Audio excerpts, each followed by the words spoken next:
Hey, welcome back to the 2020 Back Bucket Awards for Video Game Excellence. I may have said back bucket. I did, of course, mean back pocket. Right. You know the channel. What you don't know is today's award, and that award is... Cancelled before release. It's the most disappointing game of the year.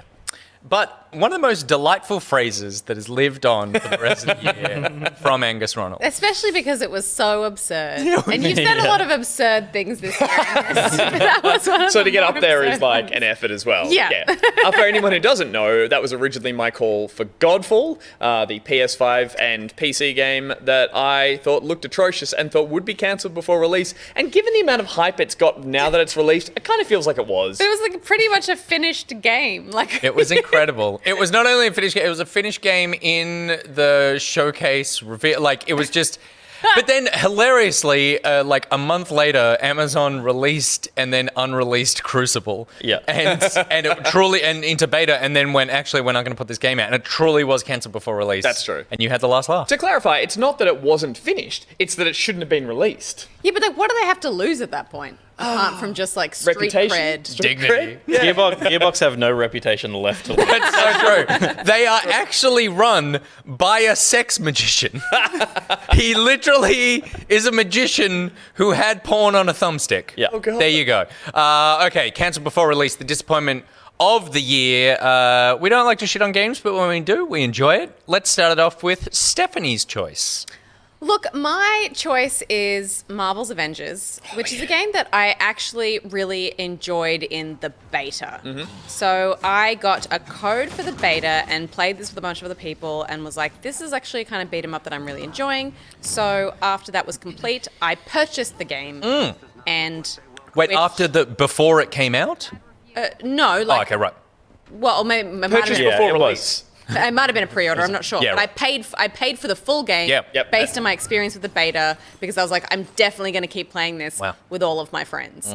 And And this is just the beta experience is I'm enjoying this much. The full release I'll enjoy heaps more because Yeah. I'll fix everything, right? yeah, it felt to me like the game was made by two different studios. yeah. And that may have been the case because often I know that big studios work kind of fragmented, like Ubisoft. There'll be like one handles the multiplayer and one handles this aspect of it or whatever. And maybe that's what happened here. But it was like being in the kind of hub area was really kind of like janky and awkward, and the character models were stuck in weird robotic positions and it was hard to move. That's Iron Man. and then once you were kind of out in the world, it was just like, again, it was really buggy, but I was like, oh, that's just like beta stuff, and they'll fix that for the full release. And then they kind of didn't. And then the whole rest of the game just kind of felt really a bit one note. Boring. Which I was just really disappointed with because the mechanics of fighting as the different heroes I found really fun. I loved playing as Ms. Marvel, and I loved playing as Widow. I felt like there were some mechanics that felt a bit samey, but like some of the sort of heroes' powers that you got to play around with felt really different. And Iron Man played super different to the Hulk, you know, as you would expect them to, but like it felt like they were kind of making use of the superheroes' respective powers in a really fun way for this kind of co-op, like beat 'em up kind of game. But it just, the mission design was just like super average, and it was just really janky, and in the end I wish I hadn't bought it. I'm in the same boat. I bought it because everyone kept talking about it, and I was like, I'm going to give this a go.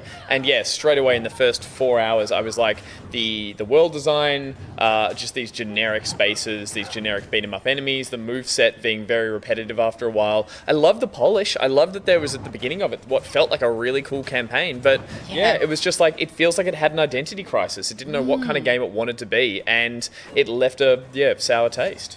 I think it also is disappointing because out of all the games that I feel like we might talk about, it had the most potential that it squandered. It also had, like, everyone knows what the Avengers are like, what these Marvel characters are like. So it also had a bunch of expectation, albeit from like a different medium. But it was like, oh, it's fun and bombastic and big.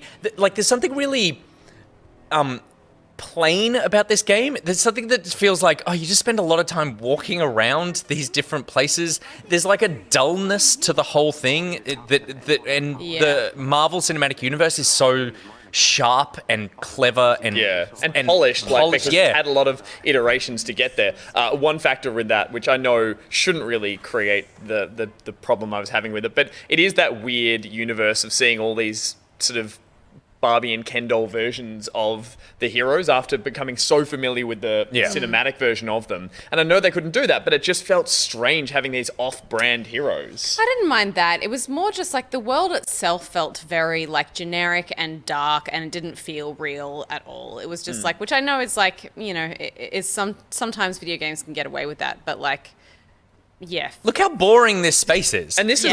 Look at what she's of the doing. spaces. Yeah. It's always Yeah. factories, it's always warehouses, Some it's warehouse facilities. somewhere, yeah. And as you said, the mission structure is destroy these things, stand on these things. There's not that much creativity when it comes to the repetitiveness, which is what they wanted you to do in this game. Yeah. Grind. And I think that for me, part of it is as I was going through these spaces, I was like, oh, I'm always in these huge warehouses, these big factory whatevers, or outside or whatever. And I realized it's part of the problem is that you are factoring in for so many ways that people can play this. So some people could be flying as Iron Man. Or walking as Black Widow, or when Ms. Marvel grows. Cartwheeling as Black Widow. Sorry, thank you. Or when Only gets around. Yes. when Ms. Marvel activates her superpower, she grows. Yeah, so right. it's like you need to factor in all these different ways in which someone could be in this space, and so therefore you've just made a lot of spaces that are sort of these big cavernous things. And as soon as you get cavernous, then you get empty, and that's a difficult thing to sort of manage. Yeah, it was super disappointing. I wonder, do we know, like, did Little Will play all of this? Of course he did. Like, does Played a lot Marvel of it. fandom trump all of this? From Like, memory, he played a lot, but definitely could feel that that was not the enjoyment he was hoping. I think saw he like enjoyed the Twitter photo interactions between Will and Miles going like, "Come on, man, we got to get through it. Do it. It's almost good." And you're right, it's almost good. as a measurement, if someone like that is having trouble with it as well, you know that just having the license isn't enough to really Yeah. make it a good game. So, All right. disappointing. Very disappointing. Peter, Yes. Yes. what pissed you off this? Oh, what didn't piss me off this year? Honestly, We spoke about this on the show, but I felt very disappointed by this year's Call of Duty campaign. Oh no. So This is scene is perfect where I scene. lost it. Yeah. this is yeah. We've ragged on the Call of Duty campaign on the show before. There's a half-hour video on the channel. I'm not going to spend too much time on it, but the reason I had Is it only comical because there's no sound? Or I don't know. It's pretty funny is regardless. it comical in the game as well? Damn you, Robert Redford. it wasn't comical in the game. It was just like stupid. It was pathetic because Yeah. it was just the idea of these Americans going like, we've got no rules and we could just break what like, and the guy's going, you're Americans, you're supposed to have rules, and it's like, no, they're not. Americans are the fucking worst. The American government is the notoriously fucking worst. awful. Yeah. like war criminal. Terrible. Yeah. So, but I really enjoyed the Modern Warfare campaign, the game prior to this one, and Which stood itself apart by trying to get back into that realism, that grittiness. There were like missions where there were minimal enemies, and it was trying to. it was just clever design. Yeah. Whereas this is just shooter corridors, and then all of the story stuff was shit. So it was like, there wasn't an interesting mission in this that we hadn't seen before. I think there were some like half-baked good ideas, like the Kremlin mission. Yep. That was like, this is a good idea, poorly executed, or like executed in a kind of lackluster way. After breaching the house in Modern Warfare, which still sticks with me, is just like a really well-paced moment, it's like moment-to-moment storytelling in Modern Warfare. It really, I mean, they're linear games, but it pushed you into its own mood, whereas this broke its own mood constantly Yeah, by totally. being with just bad writing and expecting you. like really arrogantly expecting you to be cool with what was happening in front of your face, as opposed to leaning into a parrot, which we spoke about in the other video. Totally, as yeah. opposed to leaning into how ridiculous it was being really like it wanted you to believe in it as much as it believed in itself, and it was just ludicrous. So yeah, it can die in a fire. Sorry, Robert Redford. You don't have to die in a fire. Just A lot of people then I saw being like, old Brad Pitt. I was like, oh yeah, I can see that as well, that Adler character. Old Brad Pitt is Robert Redford. Yeah. Yeah, okay, I can see what's happening there. That comparison has been made. That's just fact. Gus, what were you disappointed by this year? I had a strange relationship with the game this year, and that game was, of course, Windbound, which again, like a lot of things we're talking about in these awards, I've covered a lot on one of our episodes. But yeah, this Would we was say a masochistic relationship? very much so. Very much so. This game struggled in the sense that it was quite buggy, to the point that it had suffered from like hard crashes and inventory issues and stuff like that. Really wonky mechanics and stuff. And yeah, masochistic in the sense that I went back to it because I really appreciated the effort they were putting in, the art style, the incredibly over-the-top sort of Breath of the Wild knockoff. But I do really enjoy, like, knockoff implies that it was a cash grab, and I think they went into this genuinely to try and make a different experience. And a huge part of that was the idea of an procedurally generated world that then you were moving between via a vessel that you were building and trying to maintain. And I loved that. However, the constant like roadblocks I was hitting mechanically, and even as I mentioned, like hard crashes, losing saves, losing areas, just really put a bad taste in my mouth when it came to finishing this game, because this is the kind of game I could, if it was working well mechanically, I would play multiple times. Yep. I would New Game Plus. I love the idea of the game creating these little archipelagos of islands and just going to each one and seeing how it's changed a little bit. But you very quickly saw a kind of cookie cutter nature of how it's put together. And again, I say disappointing in the sense that I had high expectations and that it didn't meet those. I still got enjoyment out of the game, and I found the enjoyment where I could. It was just so much more of a struggle than I was expecting in all the marketing, in all the everything that it was selling itself as. So yeah, in that sense, I would love to see the developers graduate with a sequel to this and, you know, give it the time and love and maybe development it needed. It's an Australian developed game, so of course I'm going to go softer on it, but I do. What was my line? I do want to go back to my boat, was what I said when I played it, because I literally put it down. I tweeted the devs. I was like, fuck this game. It hard crashed. It broke my heart because I'd put so much work in, and not just work in a challenging game, work in the sense that I'd had to push against every way the game was making me put it down. And finally, when I got to the point that I thought I was overcoming those odds, the game just hard crashed and I lost a heap of progression. And I was like, big fuck you to the game. Was that still in beta or was that full release? No, that was full release. Yeah, okay. Yeah. And to the credit of the designers and the people who worked on this, the idea of what the game was still stuck with me enough that I was like, no, I want to get through this. I want to see what's at the end. I want to become really good at this game, and I did. And I'm still not sure why. And it was a disappointing adventure. Didn't you tweet the developers again after that to kind of backtrack on your previous? I don't think I backtracked in the sense that I was never not disappointed or angry at the game for it. But I was like, look, kudos to creating a product that I still, it left a lingering feeling of wanting to complete this journey. I just don't know how to quit you. Totally. There was a we're really gonna 45-minute darkness of the soul there. Make sure you send them a clip of calling this the most disappointing of the game of the year. Yeah, congratulations, guys. Perfect. As I said, and then be like, but kudos to you guys for creating something. Yeah, well, make sure you send a clip of you saying it's the most disappointing game of the year, and then also the clip of you saying it's also your game of the year. yeah, exactly.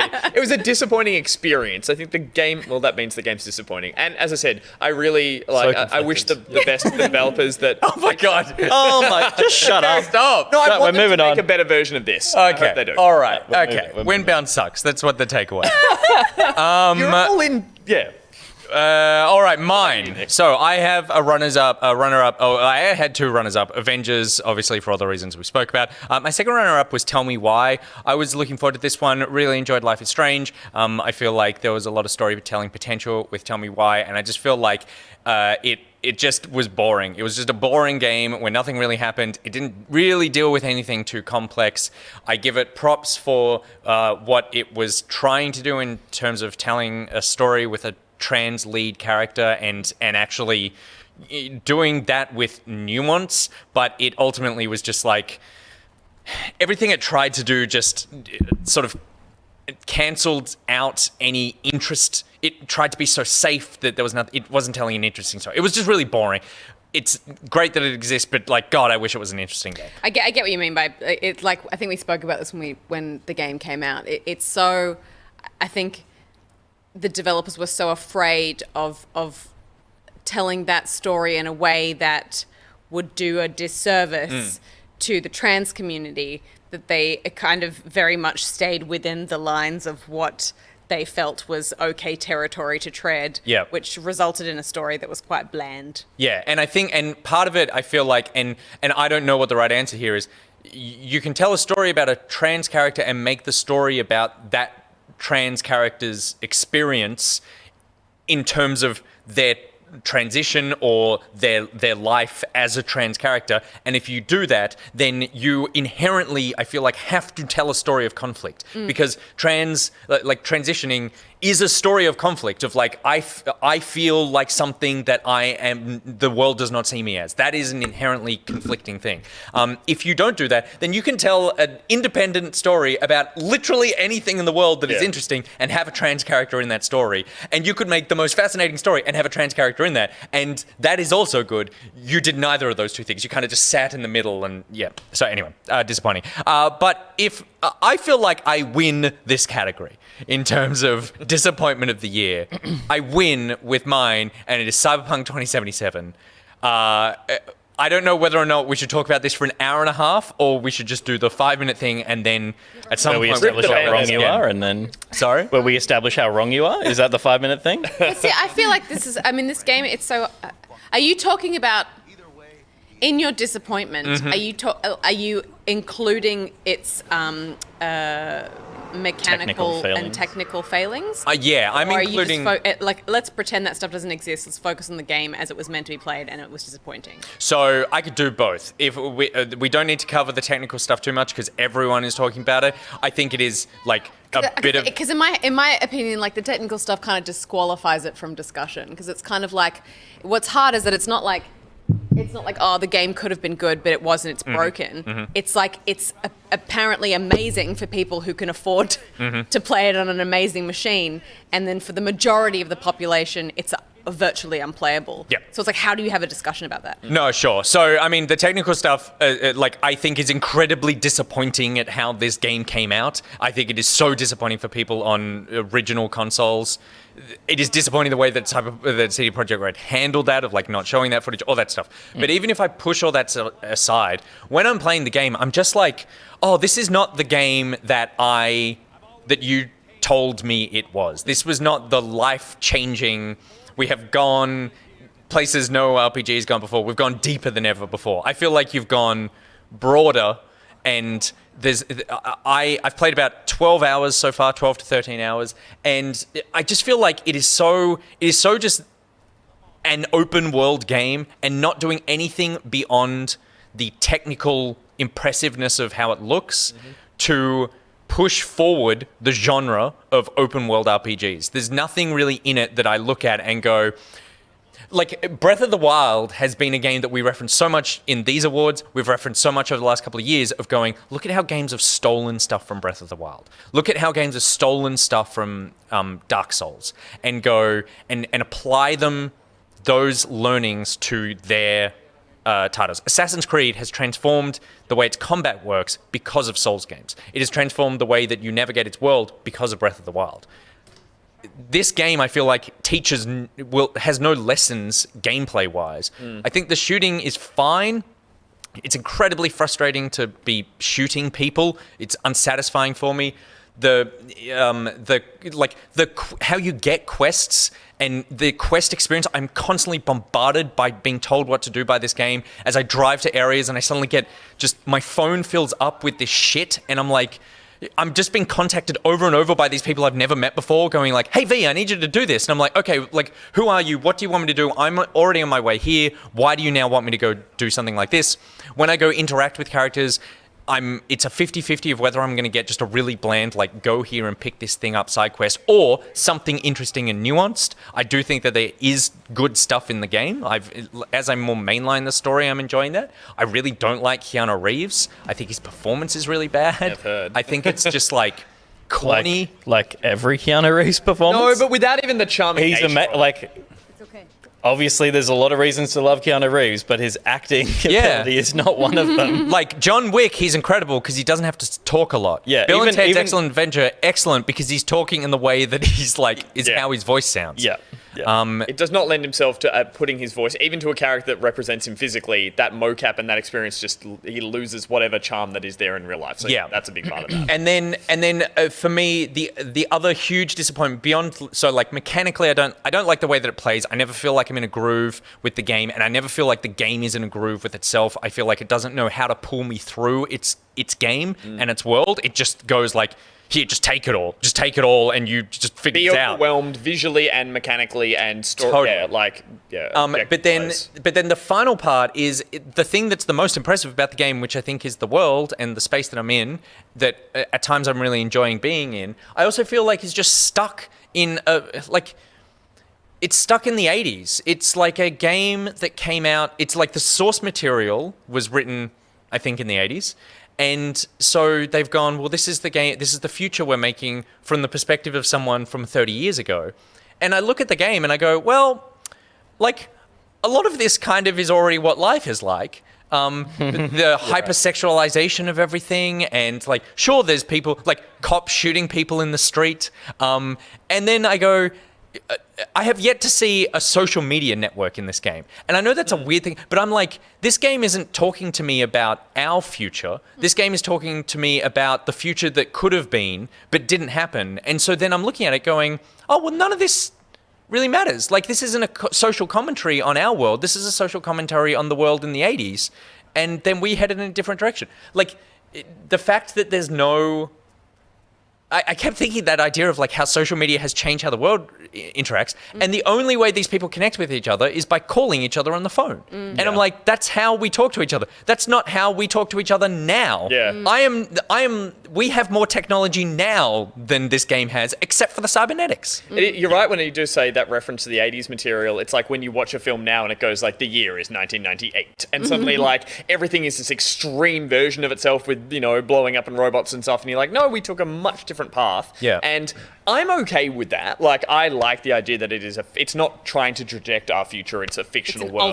alternate It's an future. alternate future that's stylized and has some a lot of retro vibes to it. But I do think that's a really interesting point that, it doesn't have that futurist vibe to it that you want or you enjoy. Yeah, I think it's a valid criticism, but I don't think that's it's a valid opinion, but I don't think it's a necessarily a correct criticism of this game, which is a referential thing. Like, it's like if you look at the Brave New World series that was created and go like, why does that reflect the 1940s or whatever Aldous Huxley version of the future, as opposed to, it's like, that building doesn't look any more futuristic than the penis that the Murdochs are building in Sydney. Yeah. But this is a totally subjective category, and you were expecting that or feeling that might have been something they put in it. It's not there. You're disappointed, therefore it's validated. And I think that the feeling comes from if this game had not been hyped up, not only by us, the games media and fans and that sort of thing, but also by CD Projekt Red of going like monthly, like half-hour shows about their world building and that sort of thing. And then I go, oh, actually, I'm not that impressed with all the stuff you've spoken about, like all the cars that you put in your one thing. I'm like, well, your driving kind of sucks, and the cars don't really mean anything. They all It's look just a like bunch of cars. A bunch of DeLorean Cool, kind of variations. It's like, cool. Yeah. And the same with the guns. I go, all right, these guns, you've made a ton of different manufacturers who make all these guns. I hate shooting all of them. So that I'm still playing it, and I'm gonna finish the story. Like I'm not gonna give up on it. But as I go through, I'm just like, a reset of expectations is what I'm constantly going through with this game. I think that's fair. The reset of expectations is the thing, because like the more I play, the more I'm enjoying it. Yep. The more the gunplay makes sense and feels good to me. I've found guns that I like to shoot, so I shoot with those. And How many hours have you put in? like 10, 11. Yeah, okay. So we're roughly the same, but yeah. But But I'm definitely enjoying it more as I go on as well, like for sure. Yeah. I haven't hit the point where I'm like, I love it, but like, and gotten me too, better and me in too. parts, yeah. And like we're both in the fortunate position of playing on good hardware where it works well and the bugs are funny as opposed to game destroying, frustrating, soul destroying. Yep. Oh, like 14 frames a second is nauseating. Yeah, I put totally. it Yeah. down. Yeah. So yeah. That's true. But my biggest bugs are like men don't have torsos sometimes. They walk around. Yeah. It's just But to round this out, I got the naked V bug. in the I got mirror. my hair. I had hair this time, but no clothes. That's good. There you go. I had shirt but no pants in the mirror and no junk. Oh, Yeah, right. and- So I had all and- sorts. And ironically, there's a junk slider, so it's like I specifically chose penis too. and I All didn't the even get to ones see of it. people standing pantsless and T-pose above the car. Yeah, Just or right. on You their had that? motorbikes. Yeah. I've had lots of just like I love seeing a character slide across the screen where it's like the AI director is like I sit down in a cafe diner thing and then it's like the director's looking and they goes, oh shit, you're supposed to be here, and then just zip someone over there and they just go vroom. Yeah. And I did have the sneaky snake when I went back from our first preview Good. talk of it as Good. well. So I was surprised that happened. Good But old sneaky the snake. sneaky snake. But to round it out, as a game to be disappointing usually means that it had high expectations. Totally, yeah. This game was kind of doomed from the beginning Yeah.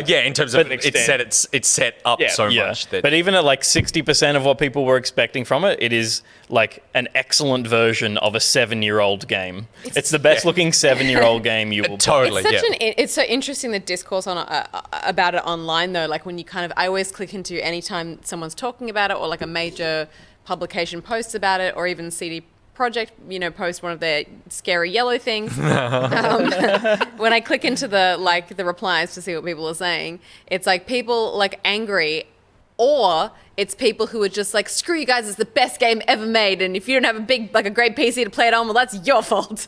It's sucks. crazy that people have that the opinion. internet. Yeah, I mean that's They're like, the what real did you dystopic expect? world. Totally, yeah. So that is it. A yellow box that said cancelled before release. We're sorry we didn't. Yeah. So that is the disappointments of the year. For Steph, it was Marvel's Avengers. Pete, COD, Black Ops, Cold War, Gus, Windbound, and Nick, Cyberpunk 2077. What are your disappointments for the year? Let us know in the comments and why. And we'll be back with more awards. More awards. We'll be back with more awards. from Back Poppet. I love Windbound.